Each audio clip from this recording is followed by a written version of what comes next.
విభూతిమత్సత్వం శ్రీమదూర్జితమేవ వా తత్తదేవావగచ్చత్వం మమ తేజోంశ సంభవం.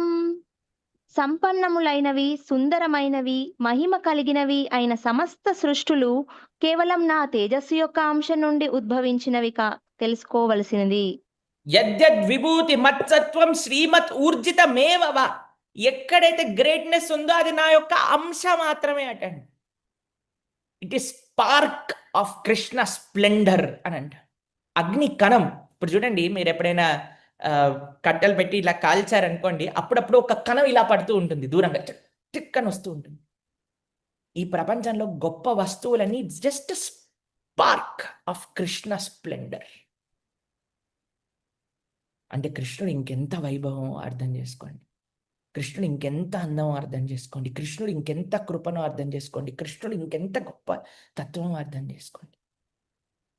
కాబట్టి ఈ ప్రపంచంలో మనం ఏది గొప్పది చూసినా సరే, అబ్బా కృష్ణ ఏమి దయరా అనేది, కృష్ణ ఏమి మహాత్యం రానిది అని మనకు అనిపించాలి. 42వ శ్లోకం ఒకసారి చదువు. అథవా బహునైతేన కిం జ్ఞాతేన తవార్జున విష్టభ్యాహమిదం కృత. ఇంకెంత వైభవం అర్థం చేసుకోండి, కృష్ణుడు ఇంకెంత అందం అర్థం.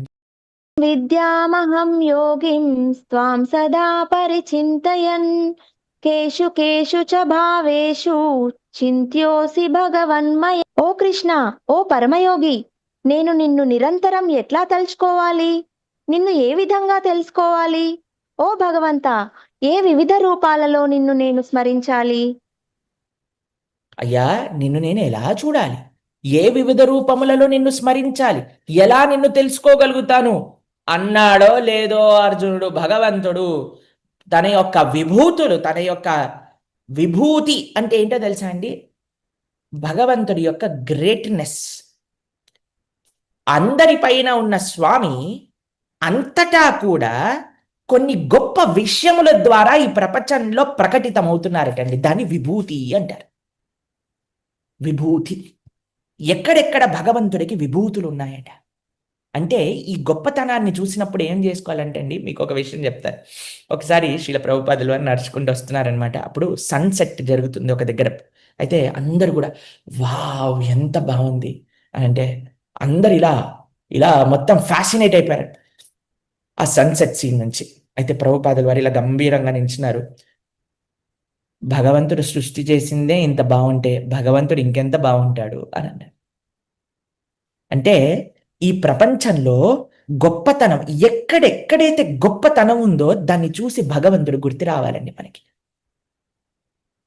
విభూతులు, భగవద్ విభూతుల్ని ఎక్కడెక్కడైతే చూస్తామో అది మనకి భగవంతుడిని గుర్తు చేసే మార్గంలో. ఎవరైనా చాలా అందంగా ఉన్నారంటండి, బా ఈ అందం కృష్ణుడు ఇచ్చాడు కదా, కృష్ణుడు ఇంకెంత అందంగా ఉంటాడు మనం అంటారండి. ఎప్పుడైనా ఎవరైనా భాగవతోత్తములు భక్తుల దగ్గరికి వచ్చి, అబ్బా ప్రభుజీ అసలు ఏం చెప్పారండి అని అంటే, భగవద్దయ, భగవంతుడు పలికిస్తున్నా. పలికెడిది భాగవతమట పలికించు విభుండు రామభద్రుండటనే పలికిన భవహరమగునట.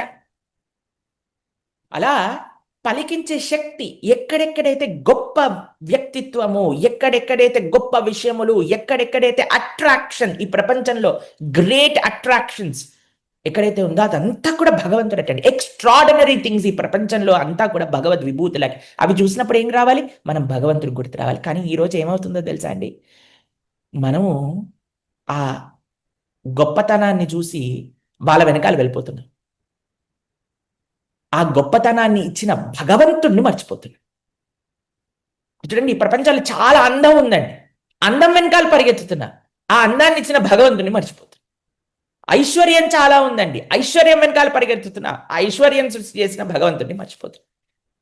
కాబట్టి ప్రతి ఒక్క వైభవం కూడా కృష్ణుడి దగ్గర నుంచి వచ్చింది. కానీ ప్రతిదీ కృష్ణుడి దగ్గరికి తీసుకెళ్ళలేదండి, అని కృష్ణుడి నుంచి దూరంగా పెట్టి. అందుకే all that glitters is not gold అని అంటారు. All that glitters is not gold. Attraction. ప్రపంచంలో ఎక్కడైనా అట్రాక్షన్ కనిపించంగానే వెంటనే ఇప్పుడు చెప్తాడు భగవంతుడు అసలు ఏమేమి అట్రాక్షన్స్ అట ఈ ప్రపంచంలో ఉన్నాయి, ఏ గొప్ప విషయాలు అట ఈ ప్రపంచంలో ఉన్నాయి. మొత్తం శ్లోకాల తర్వాత శ్లోకాల తర్వాత శ్లోకాల తర్వాత శ్లోకాలు, ఒక 4-5 శ్లోకాలు చదవడానికి ప్రయత్నం చేద్దాం. మీరు చూడండి, ఒక విషయం చెప్తాను.